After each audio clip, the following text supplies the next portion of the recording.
Salut à tous et bienvenue. Aujourd'hui, on plonge dans une de ces pépites qu'on adore, tirée du blog Tu savais ça. Vous savez, ce blog qui nous offre des infos strictement inutiles et donc rigoureusement indispensables. Et cette fois, on s'attaque à une expression que, franchement, on utilise tout le temps. Allez, c'est parti, on décortique ça ensemble. Alors, voilà, la question qui nous intéresse aujourd'hui. On a tous vécu cette scène, pas vrai? Une discussion qui bat son plein et hop, il y a toujours quelqu'un qui ne peut pas s'en empêcher, qui vient mettre son grain de sel. Mais sérieusement, pourquoi du sel? Pourquoi pas son grain de poivre ou sa pincée de sucre? C'est ça qu'on va essayer de comprendre. Et quand on y pense, l'image est juste parfaite. Imaginez un tout petit cristal, quasi invisible, mais qui, à lui seul, peut transformer un plat du tout au tout. Eh bien, c'est exactement ça.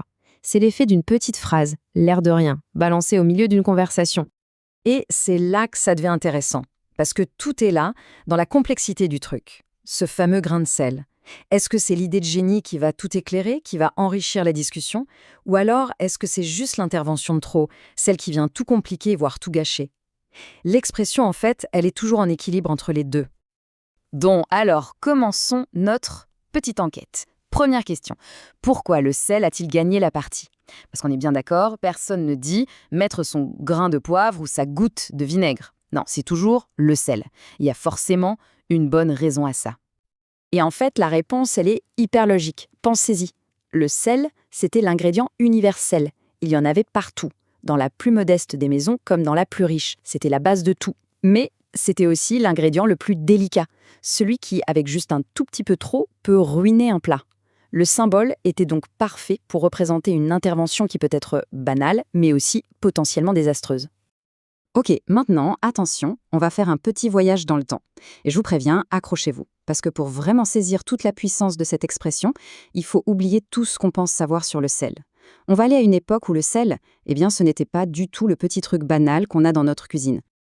C'est un truc de fou, mais c'est vrai. Dans l'Antiquité, le sel valait presque son poids en or. Oui, en or. Ce n'était pas juste un condiment, c'était une monnaie d'échange, un produit de luxe, un vrai symbole de pouvoir. Alors, la petite salière sur la table du resto, on oublie. Il faut plutôt imaginer un lingot dans un coffre-fort. Et si on veut une preuve, mais alors une preuve en béton de cette valeur, eh bien écoutez bien ça. Le mot salaire que l'on utilise tous les jours, il vient du latin salarium. Et le salarium, c'était quoi? C'était la ration de sel qu'on donnait aux soldats romains pour les payer. Dingue, non? Chaque fois qu'on reçoit sa paye, on fait un petit clin d'œil sans même se rendre compte à ces légionnaires payés en sel. Et cette histoire, ce n'est pas juste un truc de l'époque romaine, hein. Ça a duré des siècles et des siècles. Le sel, c'était de l'argent à Rome, un produit de luxe en Égypte ancienne, ça s'échangeait carrément contre de l'or en Afrique. Et en France, on a même eu la gabelle, un impôt sur le sel qui a provoqué des révoltes. Bref, le sel a toujours été au centre de tout, de l'économie, de la politique, de la société. Mais ce n'est pas qu'une histoire d'argent. Le sel avait aussi une charge symbolique énorme. Pensez-y, il conserve la nourriture, il empêche la corruption, il purifie. Dans plein de cultures, dans plein de religions, le sel, c'est le symbole de l'alliance, du pacte qui ne se brise pas, de la fidélité. Donc on est loin, très loin, du simple ingrédient de cuisine. Bon, ok. Le sel, c'est un trésor, c'est un symbole ultra puissant, d'accord.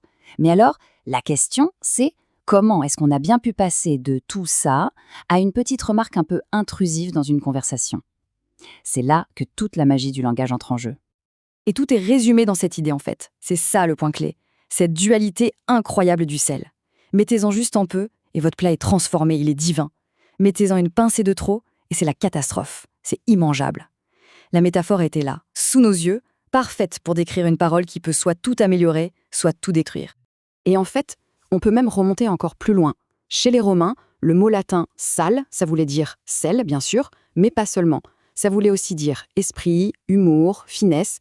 Quand on disait d'un discours qu'il avait du sal, ça voulait dire qu'il était brillant, piquant, spirituel.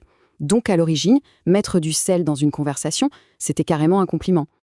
On assiste donc à une évolution super intéressante. On part de l'Antiquité, où le sel dans la parole, c'est un signe d'intelligence, c'est positif. Et puis, on avance dans le temps, on arrive vers le XVIe siècle en France, et là, l'expression grain de sel commence à glisser.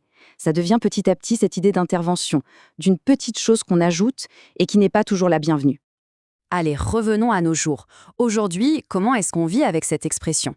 Et est-ce que nos voisins, dans d'autres pays, ont la même idée? Ce qui est génial, c'est que l'expression a gardé jusqu'à aujourd'hui cette double facette. Tout dépend du contexte, du ton employé. On peut dire franchement, il a mis son grain de sel et son idée a tout débloqué, et là c'est hyper positif. Ou alors on peut suppirer et dire oh là là, elle a encore mis son grain de sel, et là c'est tout le contraire. Comme en cuisine, tout est une question de dosage. Et figurez-vous qu'on n'est pas les seuls à avoir cette image, nos voisins ont des expressions très proches. En Italie, ils mettent le sel dans la soupe, en Espagne, ils mettent leur cuillère, et les anglophones, eux, ils ajoutent leurs 2 centimes.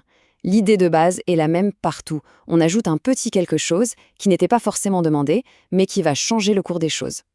On les a tous en tête, n'est-ce pas? L'ami qui doit toujours corriger un détail, le collègue qui a toujours un meilleur plan, l'oncle qui a un avis sur tout. Ils sont les incarnations vivantes du grain de sel. Finalement, l'expression est devenue une sorte d'outil, souvent un peu ironique, pour parler de ces moments qui peuvent soit pimenter nos relations, soit les rendre un peu plus lourdes. Et au fond, le vrai génie de la métaphore, il est peut-être là. Le sel, une fois qu'on le met dans un plat, dans de l'eau, il disparaît. Il devient invisible. Mais son effet, lui, est total. Il change tout. Et une parole, c'est pareil. Ça peut sembler n'être rien, juste de l'air, mais une fois qu'elle est lancée, elle se dissout dans la discussion et elle en change le goût pour toujours. C'est un pouvoir immense et pourtant presque invisible.